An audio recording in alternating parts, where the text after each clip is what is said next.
Hi, I'm Michelle and welcome to my channel. Imagine this.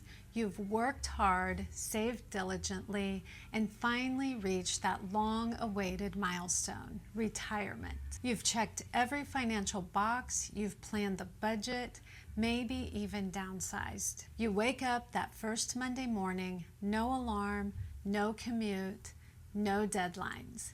And for a moment, it feels incredible. But then something shifts. The silence feels heavier than you expected. The routine you once dreamed of escaping is suddenly replaced by too much time and not enough direction. So let's talk about the emotional readiness required to truly enjoy this new chapter of life. We've all been sold a formula for the perfect retirement. Work hard, save enough, and everything will fall into place. But here's the truth. Retirement isn't just a financial equation, it's a life transformation.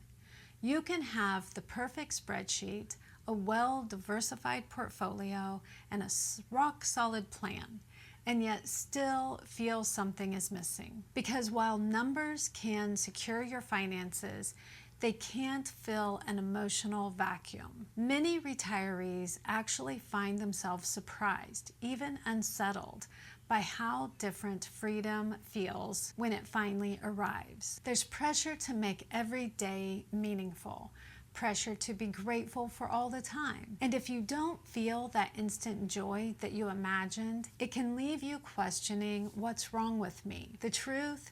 Nothing is wrong with you. You're simply stepping into a massive identity shift that no financial plan fully prepares you for. One of the biggest surprises that comes with retirement isn't financial at all. It's emotional. It's the realization that for decades, your sense of identity may have been woven into what you did every day. Your job, your business, your role as a provider, parent, or a caregiver. And then one day, that structure is gone. The meetings, the goals, the deadlines, even the daily commute, all of it disappears overnight. At first, that feels liberating. You think, I've earned this. I can finally rest. And you should. You deserve rest. But then, after the novelty fades, something unexpected can happen. You start to feel adrift, almost invisible. The world no longer measures your worth by titles or productivity. And if you've spent years proving yourself through your achievements, that can leave an empty space that's hard to define. You might find yourself asking questions like, who am I without my career? What's my purpose now?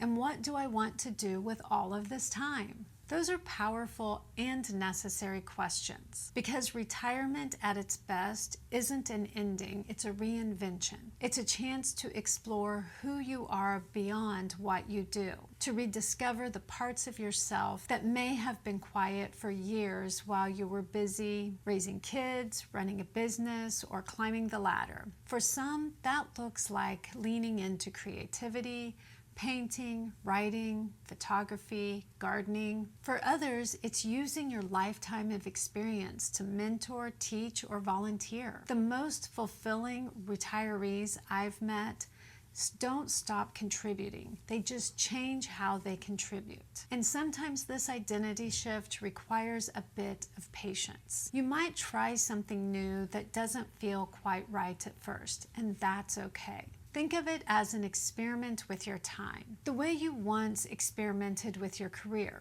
You're allowed to evolve.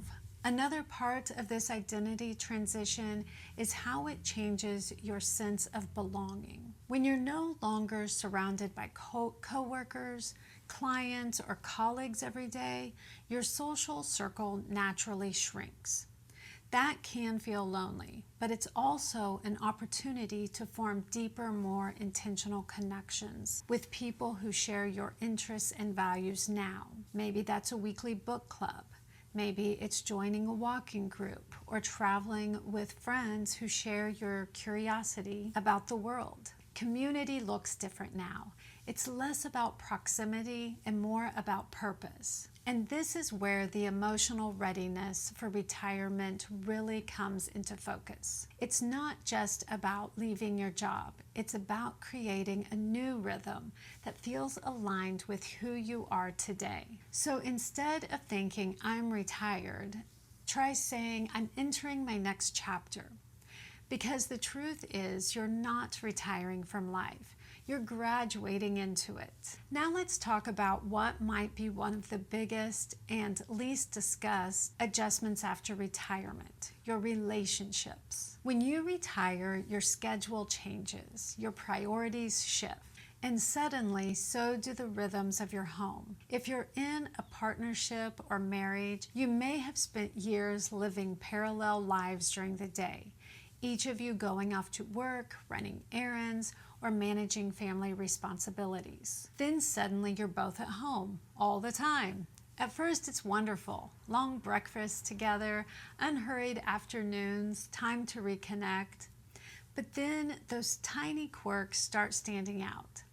The volume of the TV, the way someone loads the dishwasher. You're navigating shared space in a brand new way.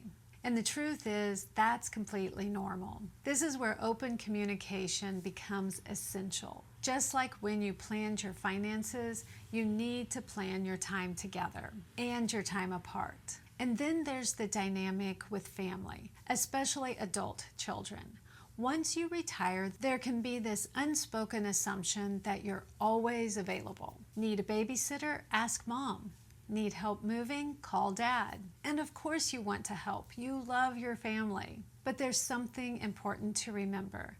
Your time in retirement is valuable too. Saying no doesn't mean you're being selfish. It means you're protecting the life that you've worked so hard to create. Set gentle but clear boundaries. Instead of, I can do that anytime, try, I'd love to help, but let's plan a day that works better for both of us.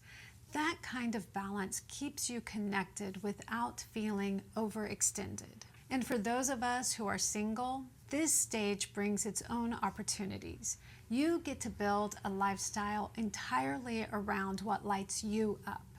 You can cultivate friendships that feel more like family, travel on your own terms, and embrace a beautiful kind of freedom that comes with self-direction. Whether partnered or single, this season invites you to reimagine connection, to nurture relationships that add joy and energy, not obligation and guilt. Because retirement isn't meant to shrink your world, it's meant to expand it through deeper conversations, laughter, and time spent with people who truly make your days brighter.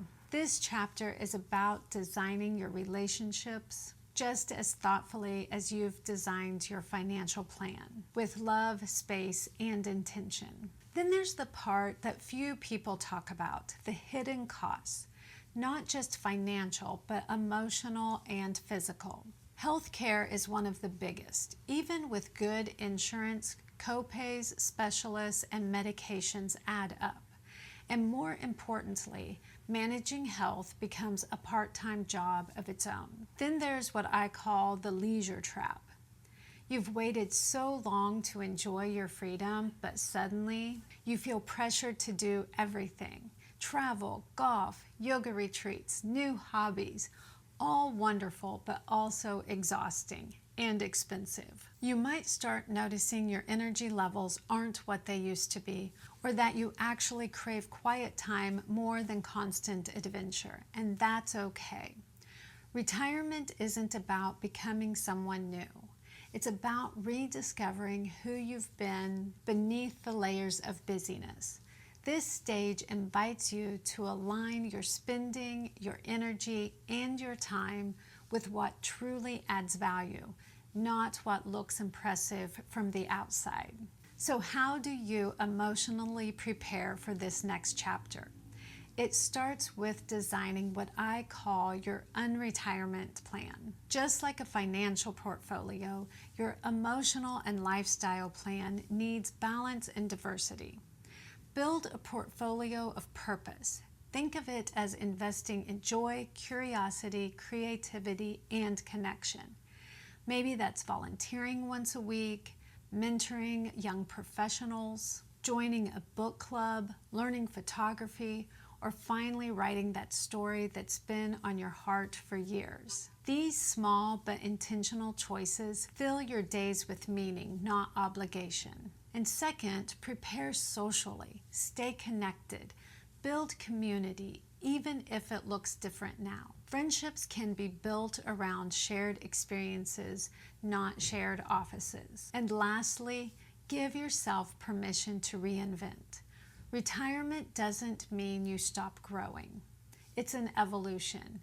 You might discover new passions, a new sense of self, or even new ways to contribute. Because this stage isn't about ending a career, it's about beginning a new chapter with wisdom, curiosity, and freedom. So ask yourself, are you emotionally ready to retire? Because true readiness isn't about your bank balance, it's about your life balance. When you build not just financial wealth, but emotional wealth, purpose, connection, and inner peace, that's when retirement becomes more than an ending. It becomes your most fulfilling beginning yet. Thank you so much for watching.